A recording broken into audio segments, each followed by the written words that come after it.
علی امام منست منم غلام علی ہزار جان گرامی فدا بنام علی علی دیدم دوائے درد مندہ مدد شو مشکلم پیر یزدہ ترا دامن گرفتم شیر یزدہ ترا دامن گرفتم شیر یزدہ۔ حضور کے اہل بیت ہیں، اس وجہ سے ہمیں اہل بیت سے پیار ہے، اور وہ حضور کے اصحاب ہیں، اس نسبت کی وجہ سے ہمیں ان سے پیار ہے۔ تو پتہ چلا ہمیں اصل پیار نبی کریم علیہ السلام سے ہے، تو نبی کریم علیہ السلام سے جو جڑتا گیا ہمیں اسے پیار ہوتا گیا، جو صحابی بن گیا وہ بھی ہمارے سر کا تاج ہے، جو حضور کی آل ہے، حضور کے خاندان ہے، وہ تو بدرجہ اولا، ہماری جان ان پر قربان، ہماری نسلیں ان پر قربان۔ تو حضرت علی رضی اللہ تعالیٰ عنہ کے بارے میں اعتدال پر رہنے والا ہی کامیاب ہے۔ علی ابن ابی طالب علیہ السلام کے متعلق رسول صلی اللہ علیہ وسلم فرمائے، یا علی انت صدیق اکبر، اے علی تو صدیق اکبر ہے، یا علی انت فاروق اعظم، اے علی تو فاروق اعظم ہے۔ اب یہاں پر آپ کی شان کے اندر جہاں لوگوں کو تکلیف ہوتی ہے آپ کا نام سن کر، وہیں پر لوگ اتنا زیادہ غلو کرتے ہیں کہ آپ کی شان کے اندر جھوٹی روایتیں گھڑ مارتے ہیں، جھوٹی روایتیں۔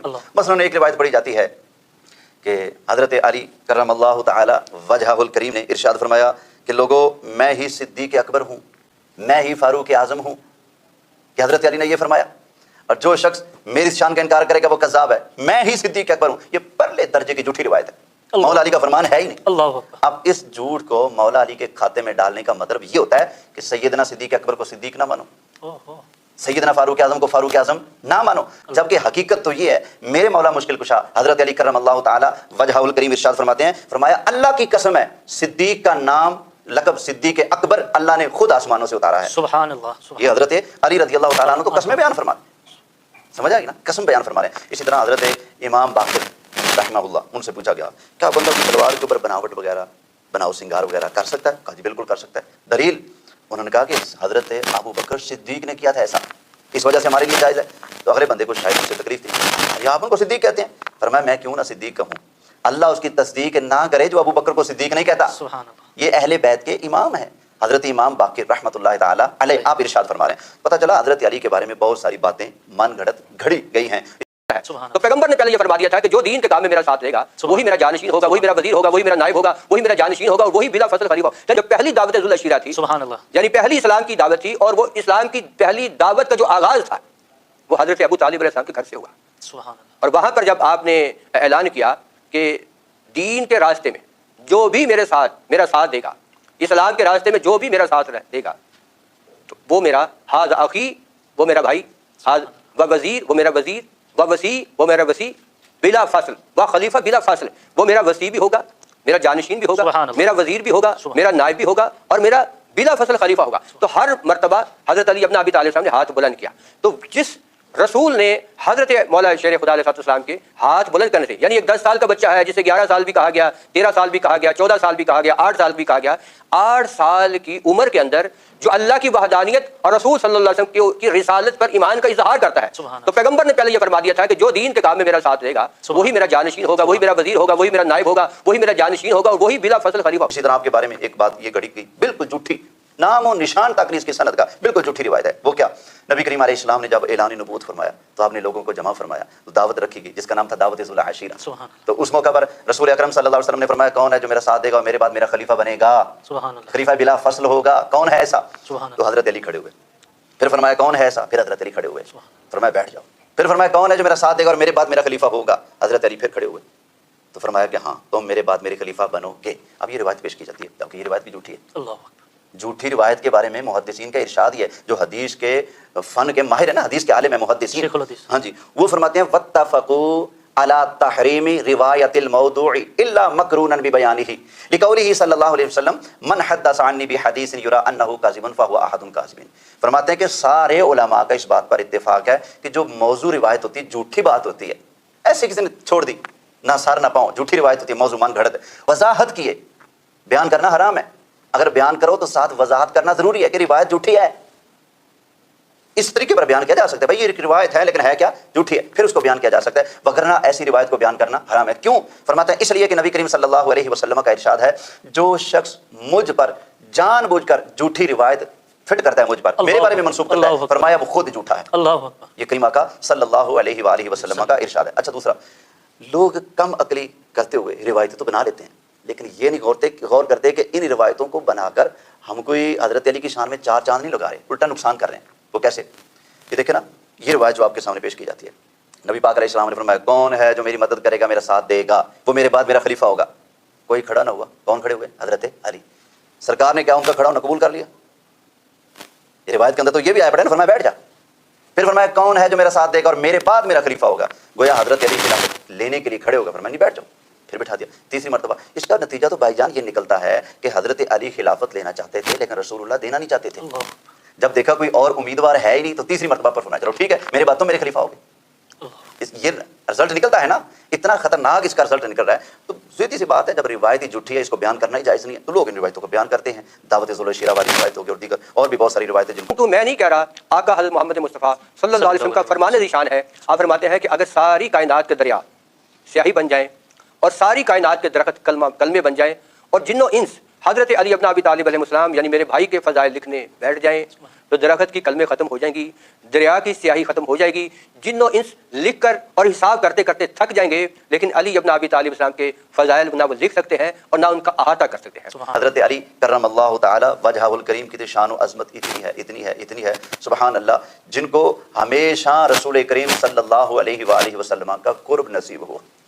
حضور علیہ الصلوۃ والسلام نے جن کو اپنا بھائی فرمایا، جن کے بارے میں رسول اکرم نے فرمایا النظر الی وجہ علی عبادت، فرمایا علی کا چہرہ تکنا بھی عبادت ہے.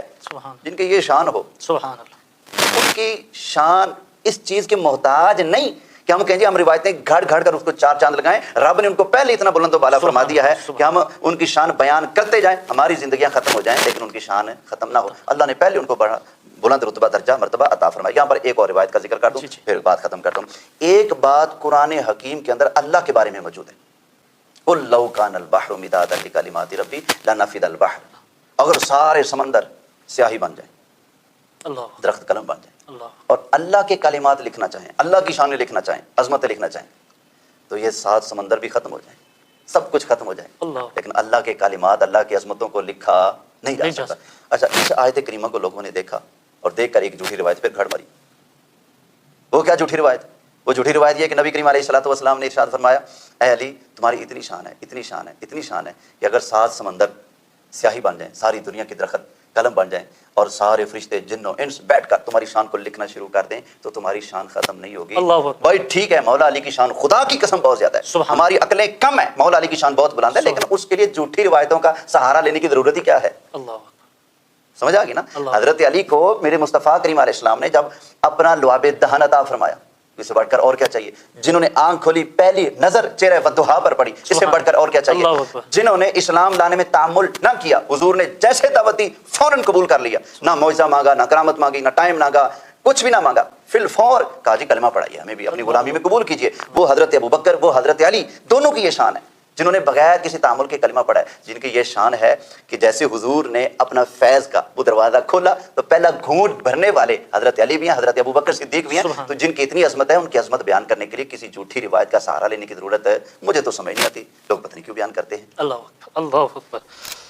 تو حضرت علی رضی اللہ تعالیٰ عنہ کبھی دنیا اپنے پاس جمع نہیں کرتے تھے.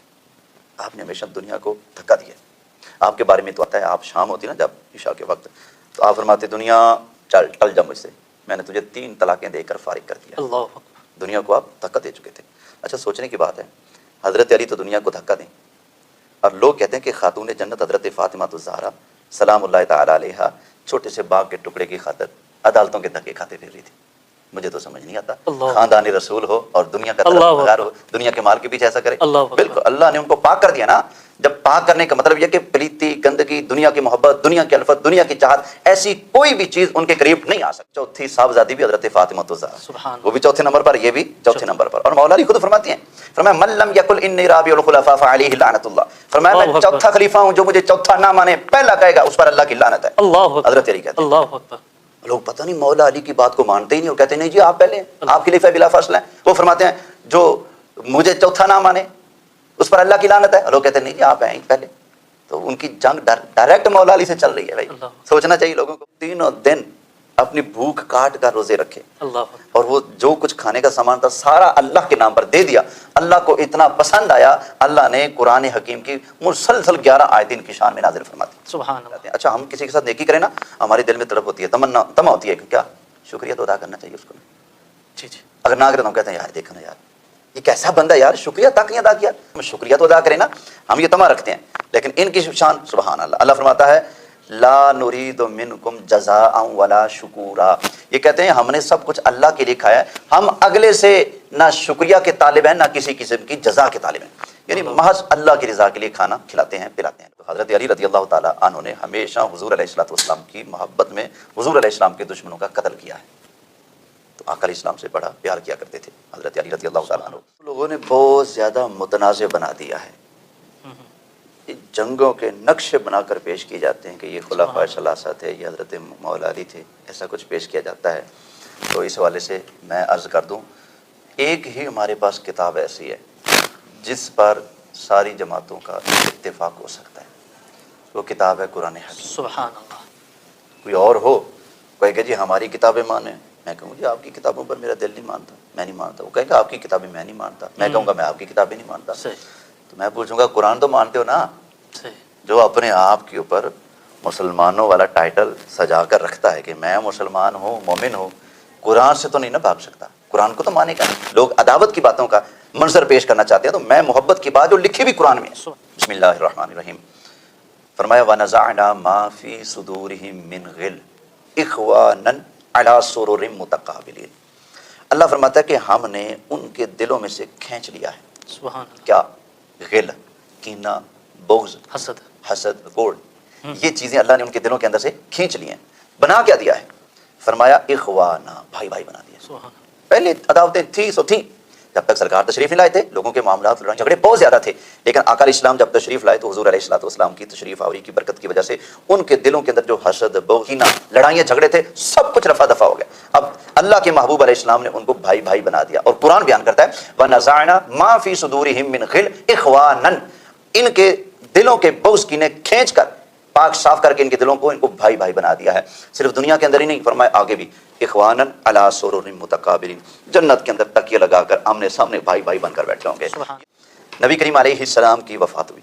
حضور علیہ السلام کی وفات کے بعد میرے آقا علیہ السلام کے جانشین خلیفہ اول, خلیفہ بلا فصل بنے حضرت ابو بکر صدیق رضی اللہ تعالی عنہ. حضرت علی ان کے مشیر ہیں. اللہ, اب مخالف اور دشمن کو تو مشیر نہیں نہ بنایا جاتا, تو یہ مشیر بنانا کس بات کی دلیل ہے؟ آپس میں لگا ہوا ہے یار. اسی طرح حضرت ابو بکر صدیق خلیفہ ہیں, مسجد کی امامت بھی فرماتے ہیں مسجد نبوی میں مصلی رسول پر, اور حضور علیہ السلام پردہ فرمانے سے پہلے اپنے مصلی کا وارث حضرت ابو بکر صدیق کو بنا کر گئے. آپ امامت فرماتے تھے حضور کی حیات میں, جب آپ خلیفہ بنے امامت بھی فرماتے ہیں, امت کے معاملات کو بھی دیکھتے ہیں. حضرت علی اپنے دونوں شہزادوں کے سمیت حسنین کریمین کو ساتھ لے کر مسجد نبوی میں حضرت ابو بکر صدیق کے پیچھے آ کر نماز پڑھتے ہیں. کہتے ہیں پیچھے امام کے اللہ اکبر. امام, میرا امام سگریٹ پیے میں شاید نماز نہ پڑھوں, میرا امام نشہ کرے میں نماز نہ پڑھوں, میرا امام جھوٹ بولے میں نماز نہ پڑھوں. تو جو حضرت علی ہیں وہ کیسے کمزور بندے اور کچے بندے کے پیچھے نماز پڑھ سکتے تھے؟ ان کا نماز پڑھنا اس بات کی دلیل ہے حضرت علی مانتے تھے مصلی رسول کے وارث ہونے کا حق ادا کر رہے ہیں حضرت ابو بکر صدیق, اس لیے آپ نے ان کو امام مانا. سبحان اللہ. وگرنہ حضرت علی کا ارشاد نہج البلاغہ کے اندر موجود ہے, فرماتے ہیں مجھے اپنی عمر کی قسم ہے. یہ حضرت مولا مرتضیٰ نے قسم بیان کی, فرمایا مجھے اپنی عمر کی قسم ہے. اب جب حضرت علی اپنی عمر کی قسم بیان کر کے بات کریں گے, اس کا مطلب ہے بات بڑی وزنی آ رہی ہے, جو اتنا اہتمام کیا جا رہا ہے. فرمایا مجھے اپنی عمر کی قسم ہے. پھر آگے کیا فرمایا؟ جو بندہ حق کے خلاف چلے گا میں علی اس کے خلاف لڑنے میں نہ سستی کروں گا نہ کوئی نرمی کروں گا. جو بندہ حق کے خلاف چلے گا میں اس کے خلاف لڑوں گا, جہاد کروں گا, ایک ٹکے برابر بھی, ایک ذرہ برابر بھی میں سستی اور نرمی اس کے لیے نہیں کروں گا. یہ تو حضرت علی کا یہ ارشاد ہے. پتہ چلا حضرت ابو بکر صدیق بالکل صراط مستقیم پر چل کر خلافت کا منصب جو ہے اس کے فرائض کو انجام دے رہے تھے. اگر وہ حق سے ہٹ کر چلتے تو حضرت علی تلوار لے کر سامنے کھڑے ہو جاتے, کیونکہ مجھے تو مولا علی کی قسم پر آنکھیں بند کر کے اعتبار ہے. سبحان اللہ. مولا آپ نے فرمایا حق فرمایا. واقعی اگر کوئی بندہ آپ کے سامنے نبی کریم علیہ السلام کے دین کو بگاڑے اور شریعت کے خلاف چلے اور آپ شیر خدا ہو کر چپ بیٹھے, مولا آپ کو جچتا ہی نہیں, آپ کو پھبتا ہی نہیں. تو لوگوں نے مولا علی کی شان سمجھی نہیں, جو کہہ رہے ہیں کہ سیدہ کو دھکے دیے گئے. ہم پوچھتے ہیں مولا علی کہاں تھے؟